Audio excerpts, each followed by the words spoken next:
¿Alguna vez te has preguntado por qué para mí todo es tan difícil?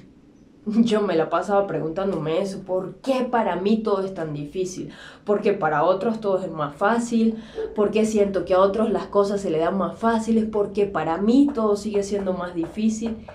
Y entendí que esto solo nos pone en una posición de víctimas, porque lo que hace es que bloquee mi mente y mi mente solamente va a mostrar un callejón sin salida. Va a decir, bueno, como tú estás diciendo que es difícil, entonces no hay un camino fácil para ti, vamos a mostrarte todo lo difícil, porque finalmente el cerebro te va a mostrar lo que tú estás condicionado a ver, lo que tú estás viendo en tu mente, lo que tú estás viendo en tus pensamientos.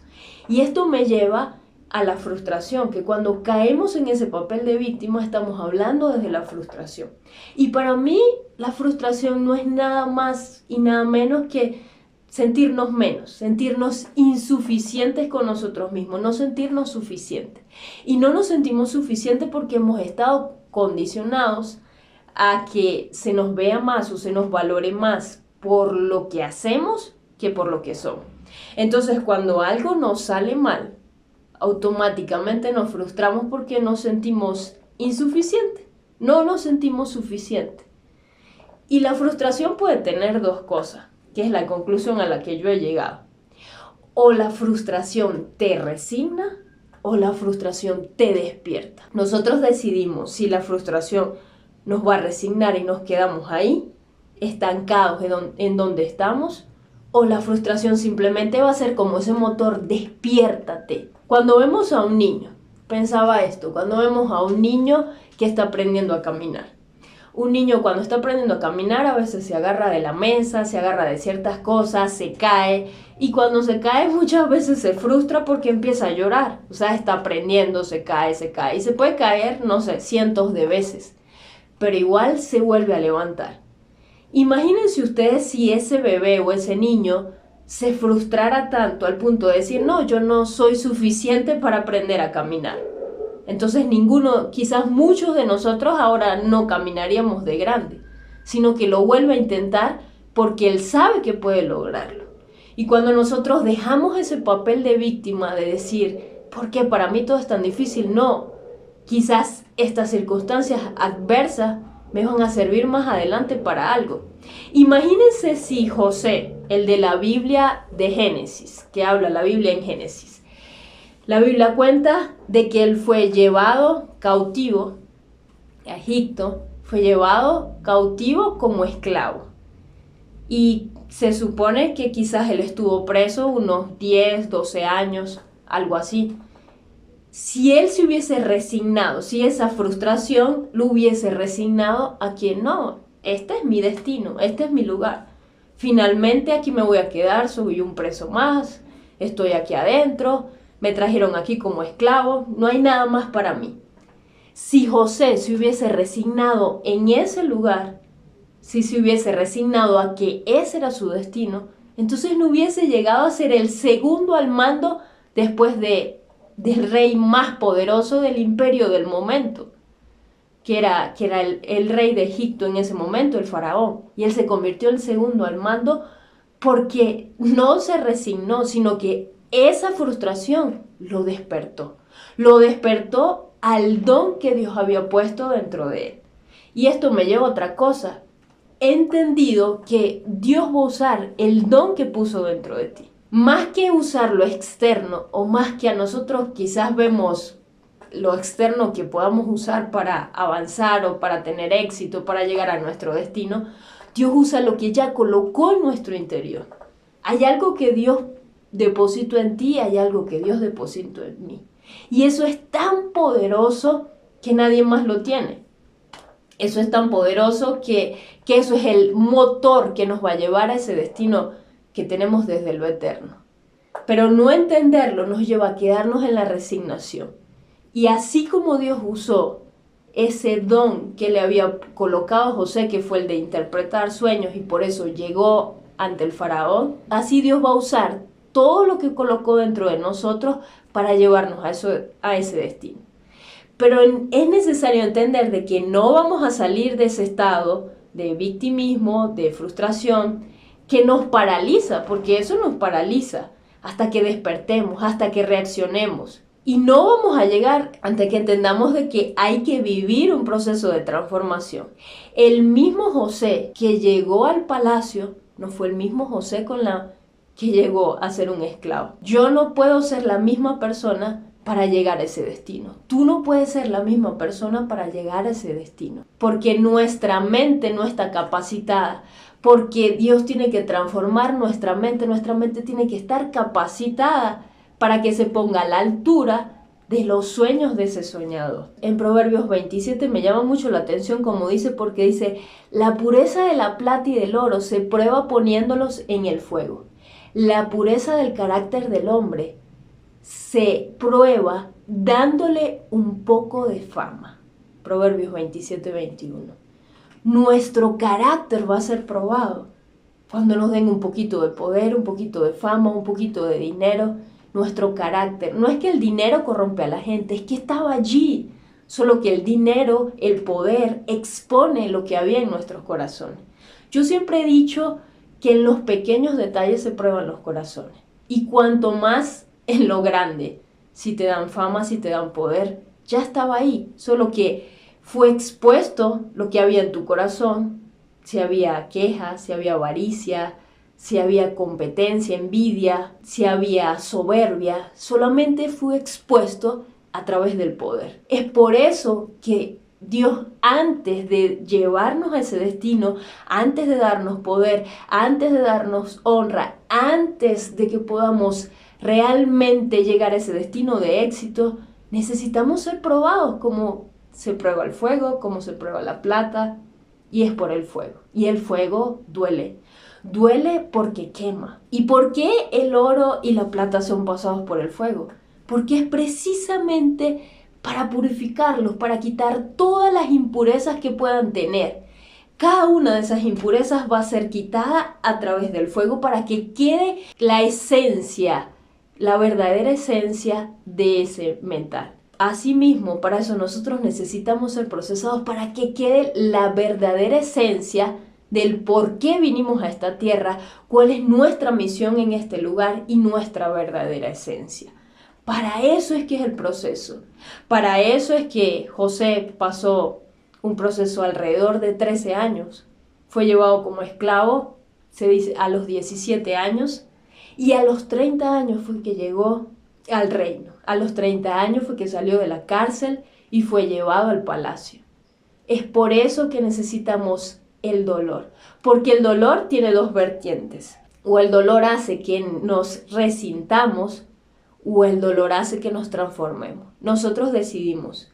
Y Dios quiere llevarnos a que el dolor, en vez de hacernos unas personas resentidas con la vida, resentidas aún con Dios, es a que ese dolor nos lleva a transformar. Pero de eso vamos a hablar en otro video, específicamente del dolor. Pero es necesario el dolor para que haya una transformación. Pero también es necesaria una transformación en nuestra mente, porque finalmente no vamos a llegar a ningún destino si nuestra mente no es transformada. Esto me lleva a pensar a Proverbios 4:23. En una versión dice, la más popular, guarda tu corazón porque de él mana la vida. Y muchas veces han asociado este versículo bíblico, lo han asociado a que guarda tu corazón en la parte del amor, para que tu corazón no sea roto, para que tu corazón no sea expuesto. Pero realmente cuando yo me fui a la original y empecé a investigar todo esto, la palabra corazón realmente tiene que ver con nuestros pensamientos, con nuestra mente. Entonces lo que está diciendo es, guarda tu mente, guarda tus pensamientos, cuida muy bien lo que piensas, porque eso va a definir la estación de la vida en la que tú estás hoy.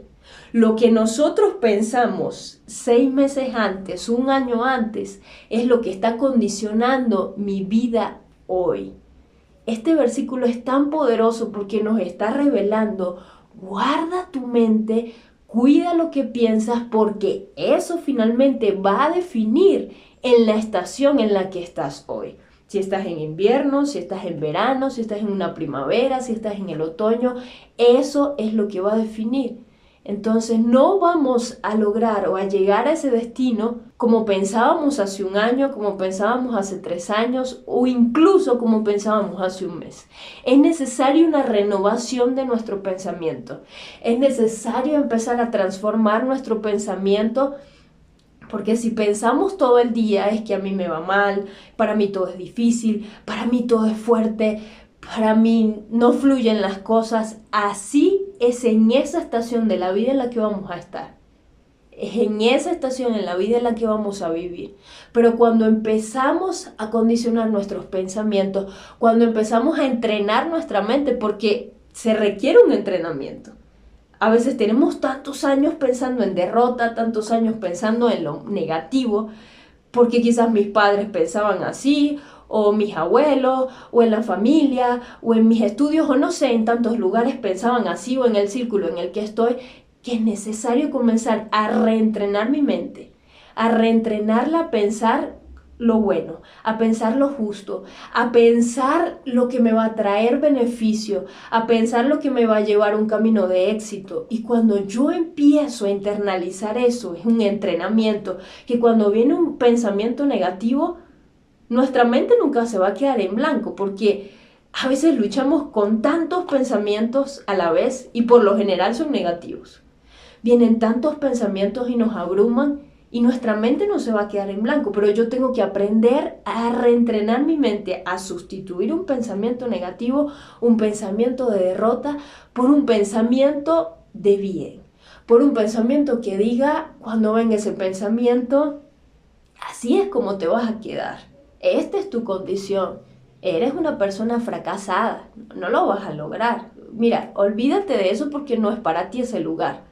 Cuando vengan esos pensamientos, tú tienes que sustituirlo por otro pensamiento. No es empezar a luchar en mi mente, es de una vez sustituir. Es sustituir de la manera correcta y decir, yo soy una persona bendecida por Dios. Yo soy una persona que día a día crezco. Aunque tú no veas que estás creciendo, no importa. Mete esos pensamientos en tu mente para que tu cerebro se condicione a eso y tu cerebro te empiece a mostrar nuevas posibilidades de avanzar, nuevas posibilidades de oportunidades, de estrategias. Porque cuando nos cerramos, aún nuestro cerebro nos cierra las oportunidades de ver nuevas posibilidades. Porque nos quedamos en que no se puede, en que no lo voy a lograr. Entonces empieza a cambiar. Cuando venga ese pensamiento, entrénate, empieza a entrenarte. Así como cuando una persona se va a entrenar en el boxeo, o cuando una persona se va a entrenar bicicleta, o aún una persona cuando se va a entrenar en atletismo, tiene que todos los días, es una disciplina, todos los días tiene que ir, todos los días tiene que estar un tiempo entrenando. Y le va a doler porque los músculos van a doler, porque el entrenar va a requerir un sacrificio, va a requerir morir a mi comodidad, morir a lo que estaba acostumbrado. Y ahí es precisamente donde nosotros tenemos que llegar. Morir a lo que estábamos acostumbrados, morir a mis creencias para que pueda venir esa creencia de lo que Dios dijo de mí, para que pueda venir esa creencia de mi verdadero destino, de mi verdadera esencia. Pero es necesario morir a mis viejas creencias, es necesario yo establecer que esa nueva disciplina, que así como nos disciplinamos quizás para la lectura, que a algunas personas les cuestan más que otras, nos podamos disciplinar. Voy a disciplinar mi mente. Y eso tiene que ver con estudiar la Biblia, tiene que ver con estudiar libros, leer libros de crecimiento que me ayuden a avanzar, que me ayuden a creer, pero sobre todo que empiece a meter la palabra de Dios en mi mente y empiece a decir, no, yo no soy esto, yo no soy esta mentira, yo soy lo que Dios dice de mí, yo soy lo que Dios ya estableció de mí desde lo eterno. Así que, para terminar este video, quiero decirte que va a venir la prueba, va a venir la tribulación, pero esa tribulación lo que va a hacer es purificar tu esencia para poder estar preparado para lo que viene. Porque cuando no estamos preparados para lo que viene, simplemente nos vamos a derrumbar. No vamos a tener raíces sólidas para lo que viene. No vamos a tener, así como hay árboles tan grandes, he leído que hay árboles tan grandes que sus raíces pueden medir el doble de profundidad de lo que mide el árbol hacia arriba. Es decir, que nuestras raíces deben ser tan sólidas que nos puedan sostener cuando venga la bendición económica, cuando venga el éxito, cuando venga, si viene fama, o no sé, si Dios te da la posibilidad de tener negocios, de tener carreras prominentes, de tener doctorados, tantas cosas que pudieras tener o que pudieras alcanzar, que ese éxito, que esa fama, que esa posición no haga que nos derrumbe, sino que tengamos raíces tan profundas, tan sólidas, que nada ni nadie nos pueda mover del carácter que fue formado a través del dolor. Porque el dolor hace que se ha formado en nosotros un carácter sólido, firme, pero nosotros decidimos si nos quedamos en la resignación, esto fue lo que me tocó, esto fue, y en el papel de víctima, o si tomamos y decimos, yo quiero que mi carácter sea forjado, yo quiero que mi carácter sea purificado para yo tener bases sólidas para lo que viene, para que cuando venga la promoción ya yo esté preparado para lo que viene. Es por eso que te invito a empezar a cambiar tus pensamientos, a empezar a cambiar tu manera de pensar, que sea una disciplina. Pon papeles en tu cuarto, pégalos en tu puerta y di, voy a pensar diferente, voy a pensar lo positivo, voy a pensar lo amable, lo puro, lo que es bueno, lo que trae un beneficio a mi vida, lo que trae un beneficio a mi destino, y voy a dejarme procesar. El dolor me va a traer transformación, el dolor no vino para matarme, el dolor vino para sacar las impurezas, y vas a decir, un día vas a decir, el dolor me quitó tanto que me quitó el miedo.